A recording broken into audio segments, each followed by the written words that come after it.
All across our country at this moment, a number of ceremonies are being held like this one to acknowledge the tragedies that took place and to how the world changed that day.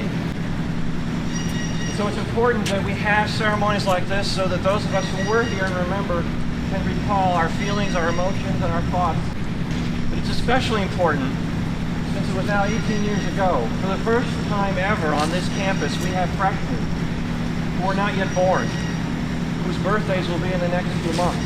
And virtually none of our students actually have any vivid recollection of those events 18 years ago. I especially want to thank all of our first responders who participated in the ceremony today, our university police, our firefighters, our EMTs, all of our first responders, both in Morrisville, in our county, our sheriffs, our troopers, our military personnel. They afford us freedom that we often take for granted. On this day 18 years ago, some of our first responders did not run away from the crisis, but ran toward it and sacrificed their lives in support of others. That bravery, that courage exhibited that day cannot be forgotten.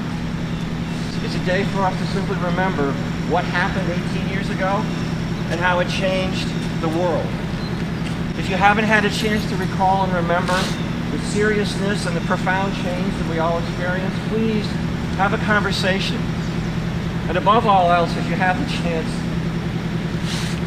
thank our first responders for the great work they continue to do.